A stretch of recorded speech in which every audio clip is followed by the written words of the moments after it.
Asmara is the capital of Eritrea, a relatively young state. It's a piece of paradise for Italian tourists. It is full of cheap restaurants and bars that offer special treatment to white people.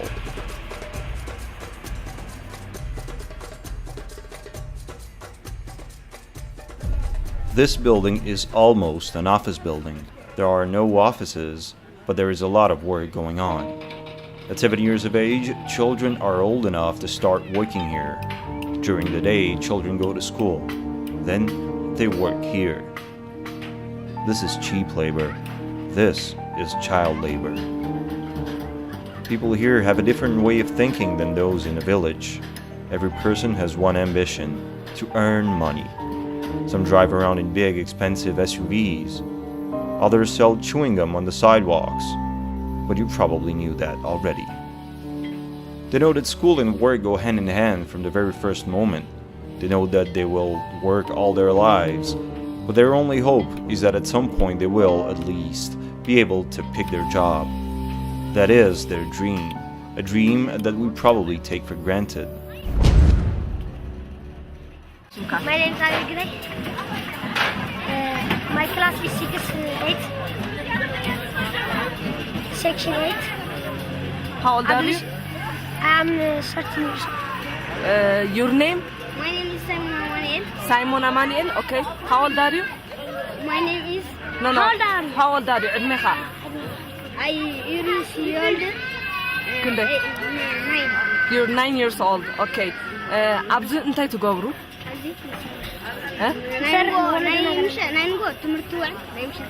Okay. They said that they work in the morning and they help their parents in the evening. قال أنت تصور جاكاب زمو عن أنت تجاوبر تفوتو؟ وين ما تأنت هتهون تدلوا الولد روحهم ده حقسكم؟ I'm asking them what they want to do in the future, whether to help their parents their way of living. So he wants to be a doctor and he wants to be a pilot. They have new goals now, a new life. It is much like our own life, even though it may not look like it. Because of development in education, some children are now more literate than their elders here in the capital city. They feel English is the most important subject at school. It offers them access to information despite the slow internet connection.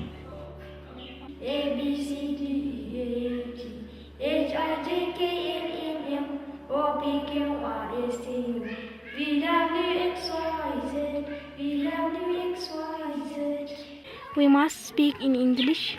We must write the date every day. We must write carefully in our book.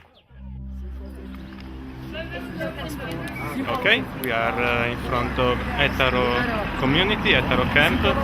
It was a military camp, and now almost 300 families of ex-fighters are living here with their children. We are here for a ceremony of graduation for children who make different courses about computer science, first aid,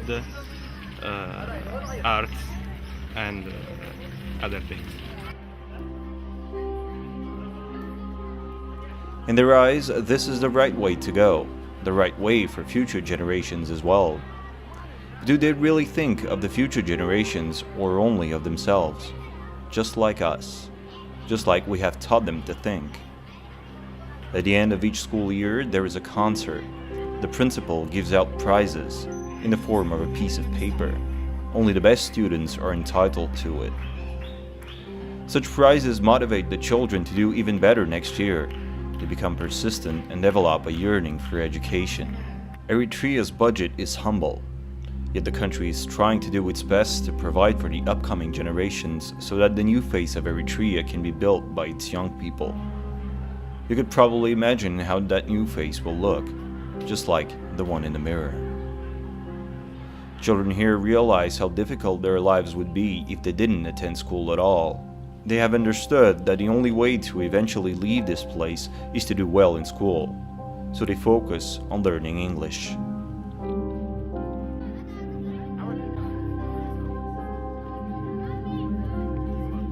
They have to be ethically very competent and very coming together. Our biggest wish is to make our youth competent.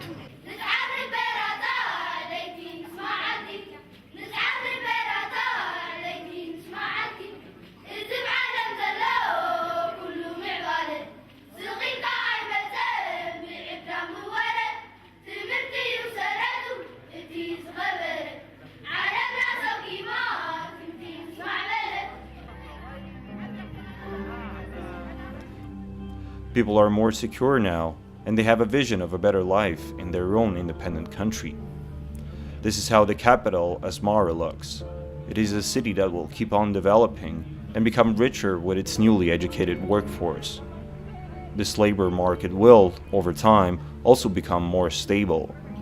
The level of education will rise, and in the upcoming years, the state will enforce English as the official language. Foreign investors will arrive with the capital necessary for the creation of the country's new economy. This may sound familiar. It has proved to work well. In fact, it works so well that there is a well-known term for it: globalization. We're going back to the countryside now, some 200 kilometers away from Asmara. Our goal is to see how people in the small villages really live, what has changed through the years, and what is important to them, what these people's priorities and problems are. Villages away from the capital have no electricity, no hot water, no cars or buses. There are no big buildings where children go to work with some broken dream in mind. There are no stores. Money does not exist. There is no money, there never was. There is no need for money, no use for it either. Life is not so strongly connected to the value of a piece of paper that people work for all day long, and which they bring home at night to their family treasure boxes. Life has not changed here. It is preserved. It is the way it has been for centuries. What is important here is to procreate. There are no 20 stories high apartment blocks. There are only houses without the big backyards with swimming pools and fake grass. People here are brothers and sisters. They are family. They don't need anything fake. Everything is real among them. With a common roof over their heads, they cherish the daylight. They do not pollute simply because it's possible for them to do it. They have no factories. They don't use plastic bags. They live with nature, not in spite of it.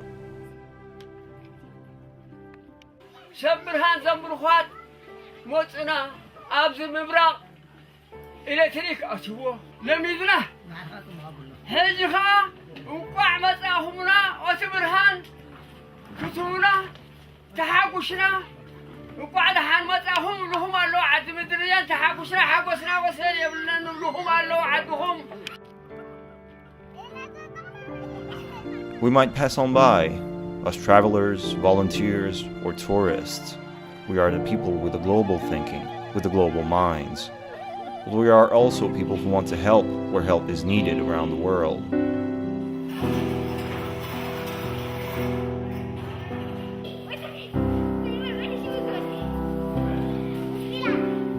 The people we meet here live a simple life, but are happy. Is our help what we really believe it is? Is it the right choice to bring our world to these people, with its weapons, its violence, and its greed? Is it right to build factories for them, to show them the value of money? That is, money they will use to buy our products for their children. Money that they will struggle to understand.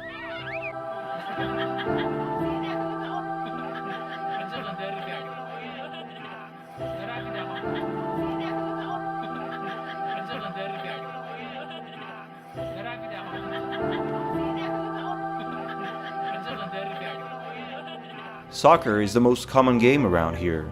Kids can play all day long, whatever they can. Man only plays when in the full meaning of the word, he is a man, and he is only completely a man when he plays. The words of German poet Friedrich Schiller seem quite fitting here.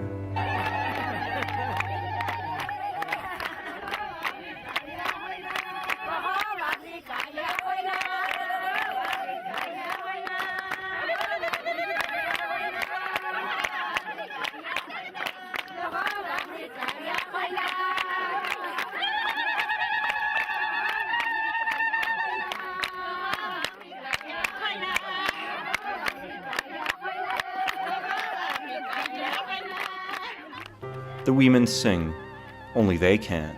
Men can only listen during this ritual. There's not much entertainment around here, but these people know how to have fun too. They know how to cherish what they have. There is no sign that people in the capital city live a better life, that they are happier, or that their lives have more meaning. After all, what is better? To be a slave of the value of money, or to make all the food you eat yourself? Food is literally homemade here. Nothing is bought at a store. There are no ATMs either. Food comes from agriculture and farming animals. This is real, organic food. There is no expiration date on the package. There is no package. Life itself is the expiration date, and the package is nature. People here don't know what a pharmacy is. They don't take drugs or use prescription slips from doctors. They do get sick. They die. But they still live a healthier life than most of us. They enjoy the rain, the sun, the light, all those things that urban dwellers hardly ever notice anymore. Even if they do notice them, do they ever think of them as important, truly important? What is important? We all have our own answers to that question, and there is no universal answer to it.